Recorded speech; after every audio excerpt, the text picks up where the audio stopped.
Juror number 19.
Would you have a seat right in the chair, sir?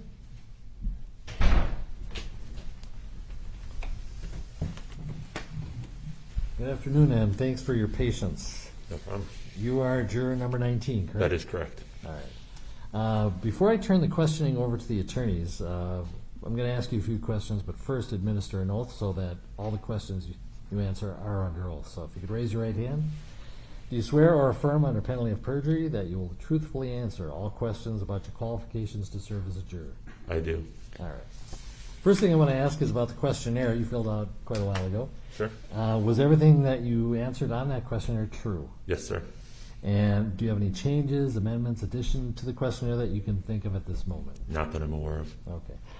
The attorneys might ask some specific questions that might prompt a memory that you want to change what you said or add to it, because sometimes on reflection, more information might become aware to you. Now, as far as the case itself, I believe you indicated you know something about the case, I assume through the media. That's correct. And the question I have for you is, after you filled out that questionnaire, or as part of that questionnaire, it advised you not to read any articles, follow the media on it. But sometimes, inadvertently, you might see a headline, or maybe a friend or something talks to you about the case, because you're not supposed to tell anybody you're a possible juror. Right. Did any of that happen between when you filled out the questionnaire and now? Not that I'm aware of, no. Okay. So you weren't exposed to anything about the case, about the parties, anything like that? No, sir. All right. Now, because one of the reasons we say not to read any articles is you have to put aside anything you've learned outside of the courtroom, any opinions that, because you can come in here with opinions, that's not a problem. I mean, most people probably have an opinion about the case or some of the facts. The question is, can you put those aside and decide the case before you, if you're a juror, based solely on the evidence and the law that I give you? I believe I can, yes, sir. All right. And you were given a long list of witnesses. Yes. Did you recognize anybody? No, sir. All right. And what about the length of the trial? We estimate it'll be about 4 weeks starting on March 29th. So that's when actual opening statements and evidence would be in. You'd probably be in trial here full time for probably about 4 weeks. Does that work? Yeah. All right. Anything else that you wanted to bring up before I turn it over to the attorneys? Not that I'm aware of, no. All right. I'll turn to Mr. Nelson and ask him to inquire. Mr. Nelson.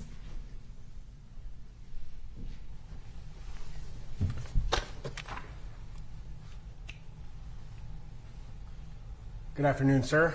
Afternoon. Again, my name is Eric Nelson. I represent Mr. Chauvin in connection with this case.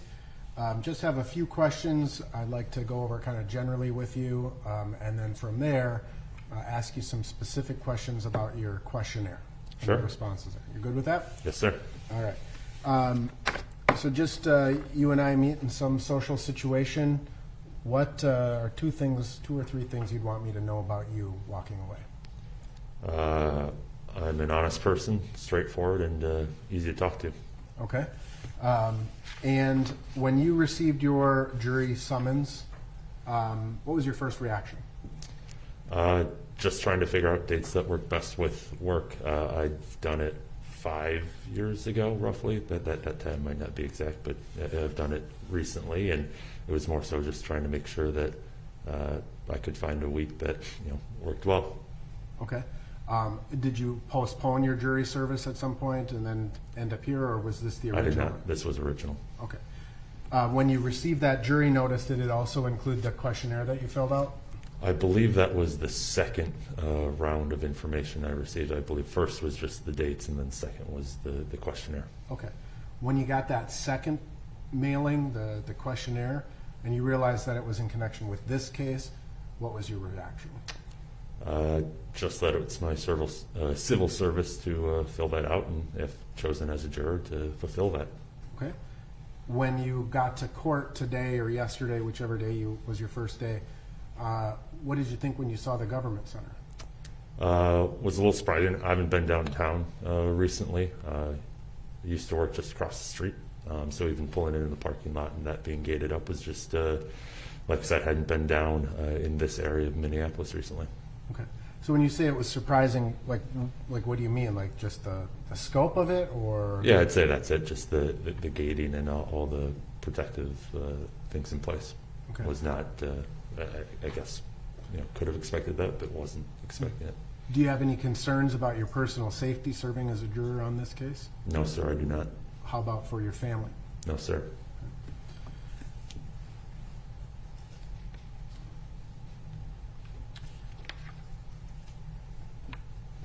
Do you have any concerns about COVID-19 and how that may affect your service? No, sir. Okay. So let me just ask you a couple questions. In terms of your personal or professional life, can you think of a situation where you have had to resolve a conflict between two people? Yeah, I did say that. Can you give me an example of, without referencing who, or just give me an example of Sure. I'm in client service, so that there's conflicts all the time back and forth on project deadlines, things that need to be met, and working through those together to find an amicable answer. And how do you ultimately approach the resolution of conflict between two people? It's in a conversation, meeting together, talking live, working through what both sides are looking for, and making sure we meet amicably. Do you have to go through that process in a group setting in your professional life? Yeah, I work on teams a lot of the time. Okay. And what happens if you have two team members who disagree about the appropriate course of conduct? How do you resolve that type of conflict? We work through it as a team, and once we decide as a team, that's the path we go forward with. Okay. How do you, what tools or decision-making processes do you bring to the table to try to build consensus within a team? I would like to think that we use more facts than emotions in those cases. Obviously, emotion is going to play into that, but if we're truly having inside the team an issue that we need to talk through, and making sure that we're breaking it down to what are the facts are, what do we need to work to, what's the answer that we need to get out of this conversation, and being productive with that. You understand that this is a group decision-making process in a sense, if you were to be selected as a juror in this case? I do. Okay. And ultimately, in terms of your role as a juror in this case is to weigh the evidence, right? Yes, sir. Are you would you be able to listen to the evidence from both sides? I believe so, yes. Would you be able to keep an open mind until all of the evidence I is believe so, presented? yes. Okay. Would you be able to, if ultimately you felt that the state of Minnesota failed to meet its burden to prove this case beyond a reasonable doubt, would you have any reservation in finding Mr. Chauvin not guilty? If that's the path that was laid out, no. Okay. And conversely, the other way too, right? That's correct. Okay. You obviously are familiar with the case to some degree. That is correct. And have you formed an opinion, a personal opinion about innocence or guilt in this case yet at this time? I have not, because I have not examined it from the viewpoint of the law. So in that regard, how would you examine it here if you were a juror? I would have to take the charges that were brought against the defendant and based on the facts that are presented, determine whether that's met. And what would your response be if you just didn't have enough information? I think then the burden of proof is on the prosecution in that case, and that the defendant's presumed innocent until proven guilty. Right. And what would you do? Then I would deem him innocent in this case. And what happens if you were then in a deliberation room and somebody else felt differently? I would talk through the facts and circumstances of why I believed that innocent would be the case, and I'd hear their case of why they think that might not be the case, and whether that be something that I had forgotten through the trial or jogs my memory, but make sure that we're both talking through with the facts presented. And you'd be willing to re-examine your own views? I would. I think I would have to. Okay. And what if you felt it was just a critical piece of information and you weren't willing to change your mind after this discussion? If I still felt that my viewpoint was the one that I believed in, I think I'd stand by that viewpoint. Yeah. Now, in terms of your questionnaire,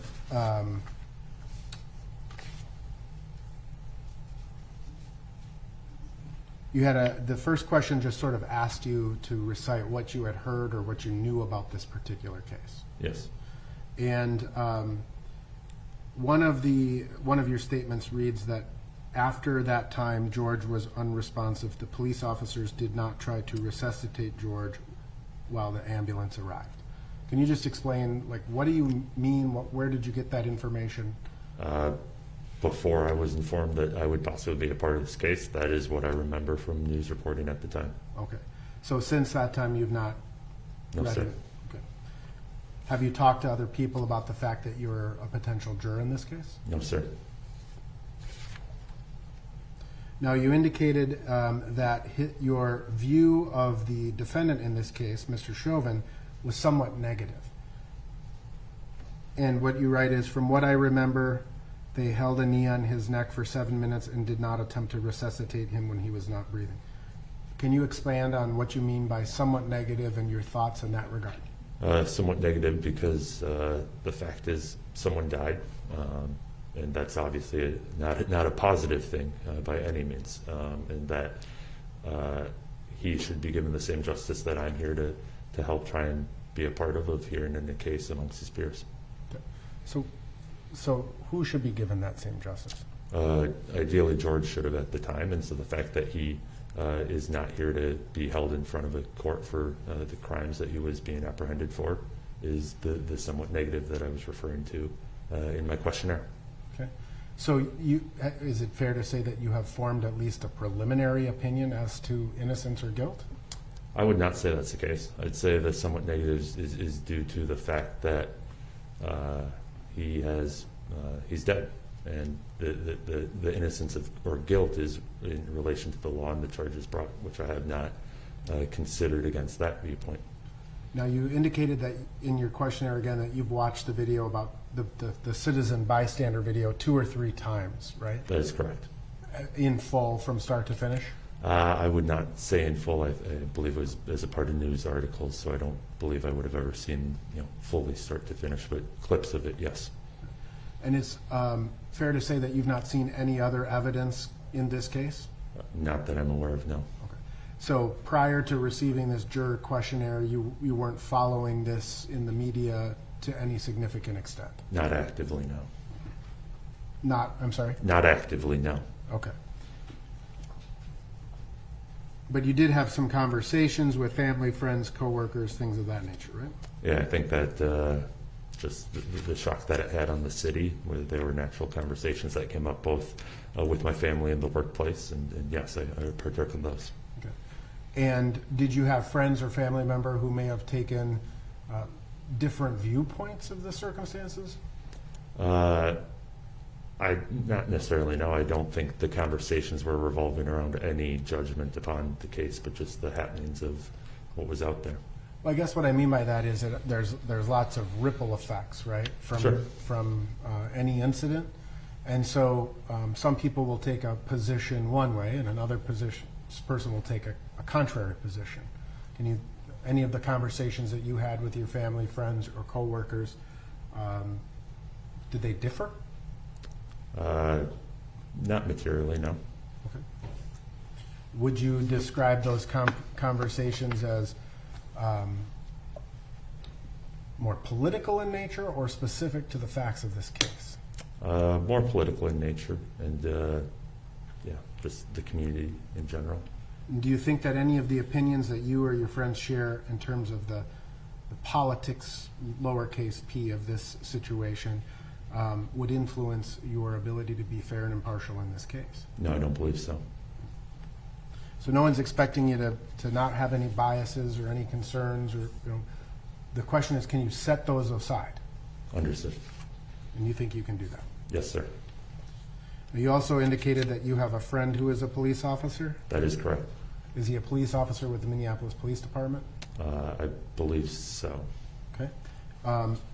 Have you talked about this situation prior to the jury questionnaire with your friend? I did not, no. Okay. You indicate you haven't seen him very often since COVID? No, not often, no.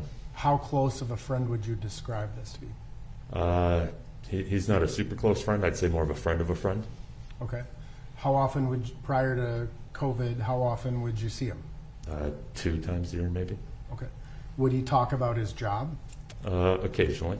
Okay. Would he kind of tell you the stories of arrests he's made and stuff like that? Not so much. More so, he has a canine as a part of his duty, and just talks about his dog mostly. Okay.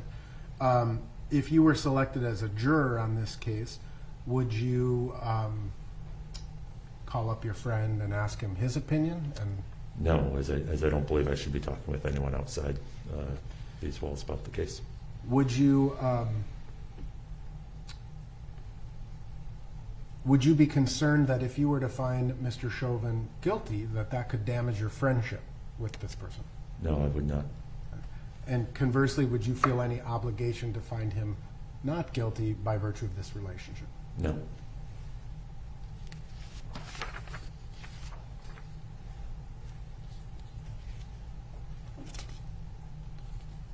You had some karate lessons when you were 7 or 8 years old, I did.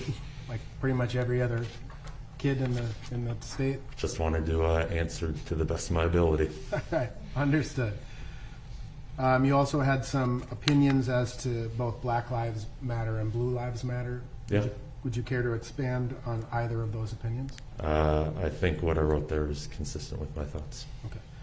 You support Black Lives Matter in a general context, right? That is correct. But you disagree with some of their tenets, is what you wrote? That is correct. Can you explain that?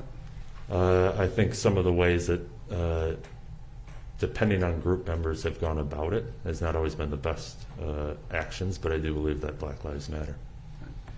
And you also have a somewhat unfavorable opinion of Blue Lives Matter. That is correct. Do you ever have that conversation with your police officer friend? I have not, no. Okay. You also indicated that you have some friends who are lawyers. That's correct. All right. Same question. I'm expecting the same response, that you're not going to call them and ask them, hey, Cahill said the law is this. Mr. Judge Cahill has said the law is this. Is he right? No, sir. Okay. You previously also had served on a jury, right? That is correct. Was that here in Hennepin County? It was. And you said that was maybe 5-6 years ago or something? Roughly. Like I said, don't know the exact year, but yeah, roughly that time frame. And you ultimately did not take a part in those deliberation processes? That is correct. I was an alternate. Did you have a good experience? I think as good as an experience as you can have. Okay. Was it a longer trial? It was about a week, if my memory serves correctly. Were you disappointed that you didn't get to take part in the deliberation process?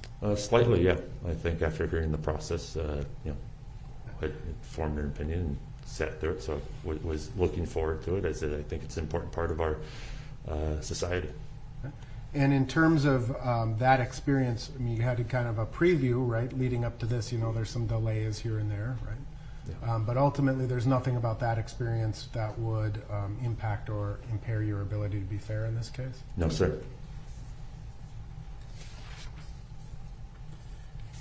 Just want to follow up on one last question in your questionnaire. You indicated that it is a busy time for work, but that you could fulfill your civic duty in this case, right? Yes, sir. All right. So would you be going to work after jury duty and staying late, or how would you handle that?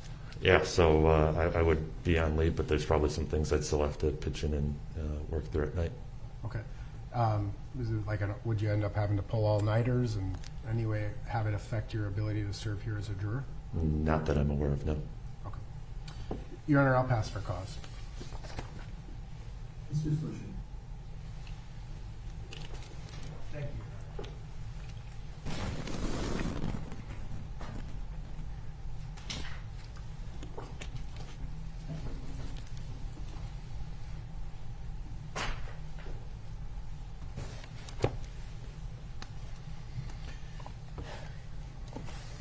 Good afternoon. Afternoon.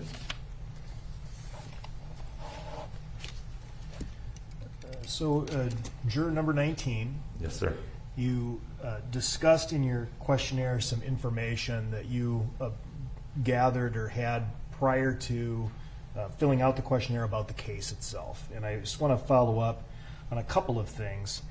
I think the first thing that I'd like you to explain a little bit further is that you said in news stories that you heard that George Floyd may have been under the influence of hard drugs, I Yes. think is what you described. And can you please tell me what you believe you've heard about that?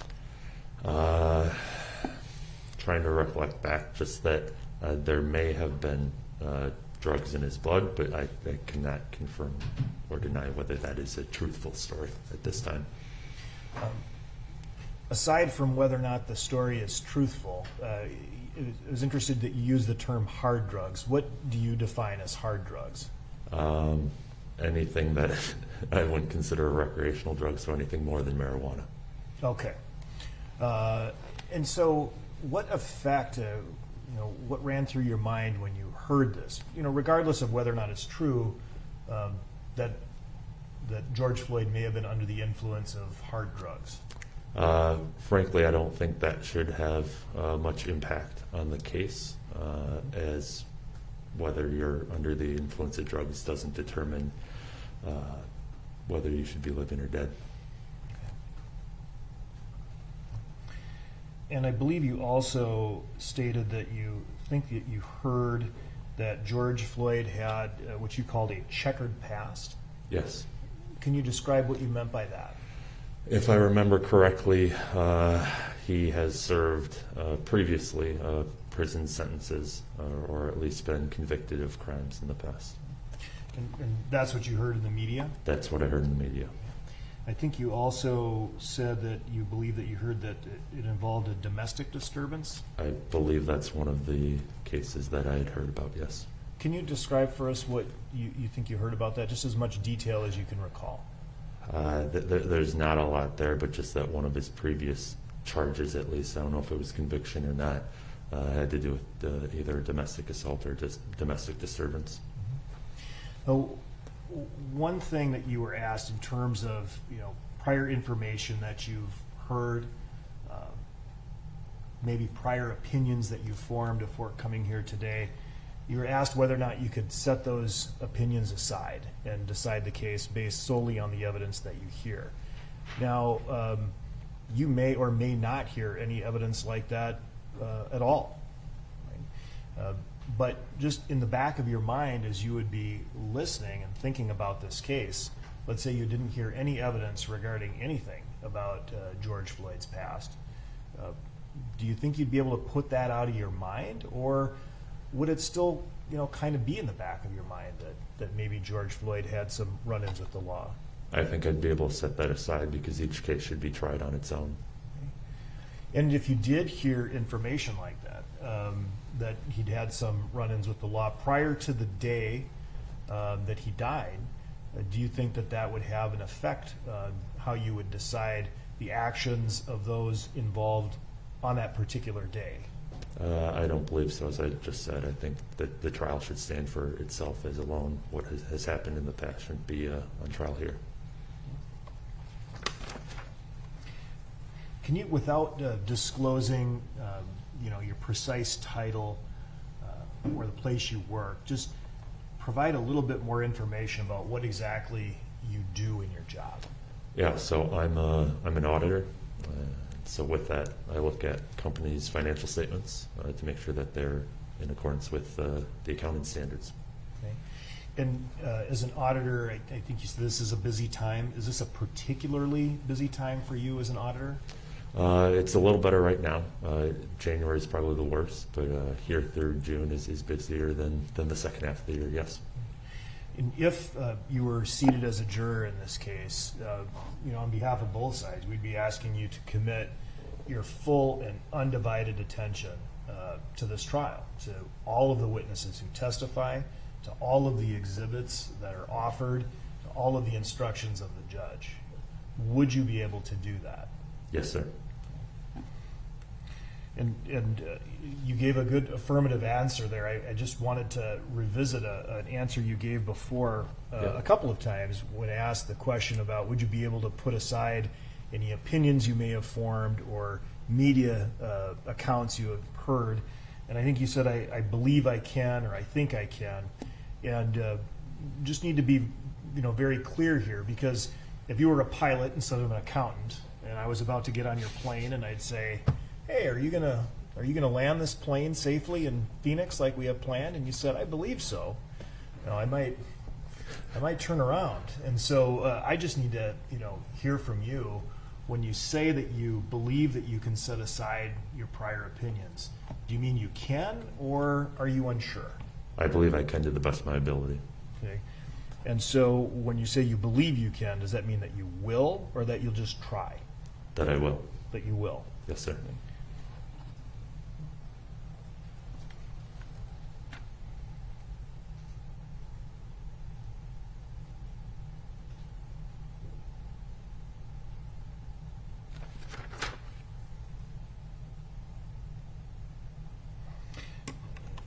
Getting back to the issue of your college friend, or the friend of a friend who serves as a police officer, Yeah. I was going to ask you, if you had to evaluate the testimony of a police officer versus any other witness, do you believe that you would take the word or the testimony of a police officer over that of a different witness, say a bystander? Unless the question was directly related to subject matter that a police officer would have more knowledge on than a normal citizen, no. Mm-hmm. So to draw that out a little bit, if you had two people seeing the same event, one, witness A was a police officer, witness B was a bystander, and they were just simply reporting what they saw, would you have a reason to believe one person over the other if what they said was something different? No. Okay. But if the officer was testifying about something, using your friend with the canine, for example, you'd probably tend to believe what that person would have to say about how his canine works over just some casual person who would Yes, describe. I would assume a police officer would know more about the canine unit than someone that does not work within that portion of the police department. So it sounds to me that it would be fair to say your opinion wouldn't just be exclusive to police officers, but you would tend to believe, say, a physician about medical things over a bystander or someone who is untrained. That would be correct, yes. Okay. I think I understand. One moment, Your Honor.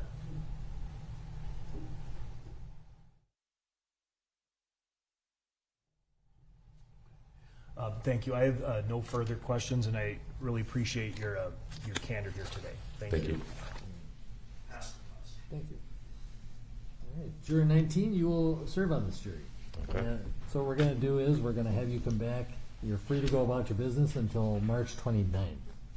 And we'll have you back here at 9 a.m. And the deputies will escort you to the courtroom where you'll wait until we start the trial itself. We're anticipating about 4 weeks. In the meantime, you're not an investigator. Don't talk to people about the case. Don't try and check up on the case. Will I be getting any further information in case the 29th is not the date, or will there be any confirmation before that point in time? Yes. Okay. I'm making that commitment now since it's 3 weeks away. I don't want you to forget. We will definitely contact you if that changes, as you've already seen. Sometimes there are unforeseen delays. We're pretty confident in that date, so I think we're going to go with that. So if you don't hear from us, March 29th, 9 a.m., please be here. But I'm going to ask the jury office to give reminder calls to everybody. Sounds good. Thank All you. right. Thank you, sir.